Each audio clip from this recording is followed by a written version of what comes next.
बहुत लोग इसके बारे में नहीं जानते हैं। जब हमसे मिलते हैं तो हम उनको बोलते हैं कि कंसर्न बीडीओ साहब से तुरंत मिलिए, या नहीं तो अपने ही इस ऑफिस से ही पोर्टल से निकाल के एक फॉर्म दे देते हैं कि आप इसको भरिएगा और इससे आपको मुआवजा मिल सकता है। बिल्कुल आपने सही कहा कि जो बीच में वाटर लेवल काफ़ी नीचे चला गया था, उस समय सरकारी जो नल जल की ही स्कीम थी उसी ने बहुत सहारा दिया था। पहले ऐसा था लेकिन अब ऐसा नहीं है। अभी आपके पास कई माध्यम है जहाँ से कि आप सीधे पुलिस को संपर्क कर सकते हैं। आपके पास डायल 100 है, डायल 112 है। वहाँ पे रैन बसेरा बनाने की ज़रूरत होती है जहाँ पे शहरी गरीबी आबादी, आवासहीन जो आबादी है, अगर 1-2 महीना के लिए काम करने गए और उनके आवास की जो व्यवस्था नहीं है, किराए पे घर नहीं रह सकते, उन लोगों के लिए रैन बसेरा बहुत उपयोगी होता है। देखिए, आने वाले समय में तो ज़मीनी विवाद लगातार बढ़ेंगे ही बढ़ेंगे। ज़मीन कई टुकड़ों में बढ़ते जा रहे हैं, परिवार बढ़ते जा रहे हैं, परिवार की जमाबंदियाँ बढ़ते जा रही हैं, परिवारों के बीच में आपसी विवाद बढ़ते जा रहे हैं, तनाव बढ़ते जा रहे हैं, लालची। तब तक महाभारत में भी ज़मीनी विवाद था, आज भी ज़मीनी विवाद है। महाभारत में भी पांडवों और कौरवों के बीच में ज़मीनी विवाद हुआ था, वो ज़मीन को ही लेकर के हुआ था। 5 गाँव पे भी समझौता नहीं हो पाया।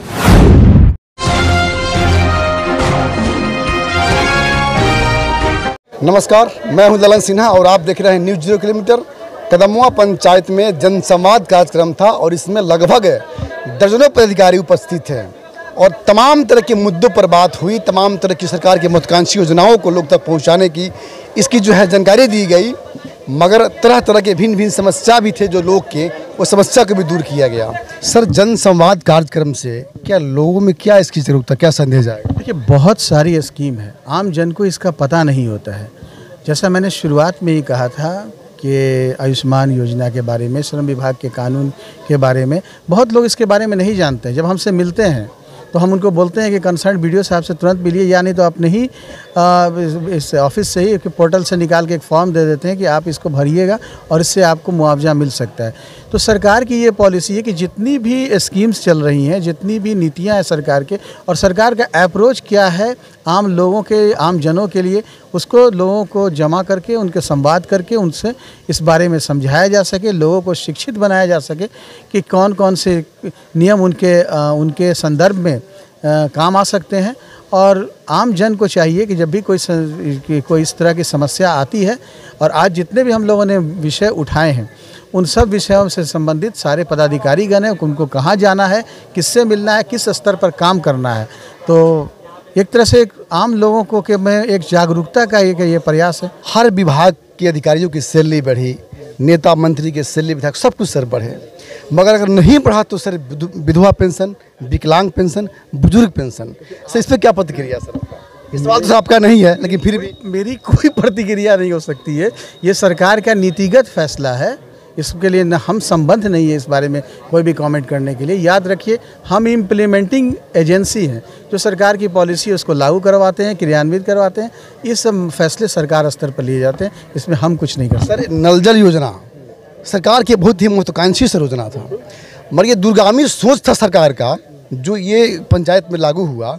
और ये खास करके जो अब जो जल संकट जो सर हाल ही के दिनों में मंडराया है, तो ये बहुत कारगर साबित हुआ है। मगर ये जल संकट जो है आने वाली समय में भी जो मंडरा रहा है। 7 निश्चय योजना के अंतर्गत नल जल की योजना को लागू किया गया था। अब 7 निश्चय पार्ट 2 शुरू हो गया है। जो भी क्षेत्र इससे आच्छादित नहीं है, अब उनको आच्छादन में लिया जाएगा। बिल्कुल आपने सही कहा कि जो बीच में वाटर लेवल काफ़ी नीचे चला गया था, उस समय सरकारी जो नल जल की ही स्कीम थी उसी ने बहुत सहारा दिया था। निसंदेह ये योजना बहुत सही थी। आने वाले दिनों में पार्ट 2, जब 7 निश्चय पार्ट 2 में जब संपूर्ण क्षेत्र को इसमें आच्छादित करने की योजना है, तो ये और भी कारगर साबित होगी। सर, एक और सवाल है। ये सवाल तो सर आपका तो नहीं है सर, डीएम साहब सवाल था, डीएम साहब तो आए नहीं। सर, दुनिया का सबसे बड़ा बौद्ध स्तूप केसरिया बौद्ध स्तूप है। इसी चंपारण की धरती पर सबसे बड़ा बौद्ध स्तूप केसरिया बौद्ध स्तूप है। आपकी बात जो है वो हम अगर चाहेंगे, देखिए अभी घोड़ासान में बहुत सारा काम गांधी जी से जुड़े हुए जो भी स्मारक थे उस पर मैंने अपने रुचि लेके किया था।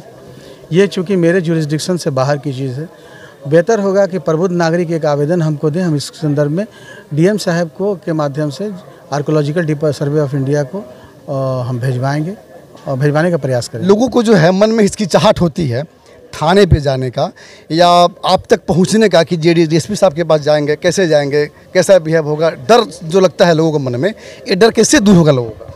नहीं, ऐसा मानते हैं, पहले ऐसा था लेकिन अब ऐसा नहीं है। अभी आपके पास कई माध्यम है जहाँ से कि आप सीधे पुलिस को संपर्क कर सकते हैं।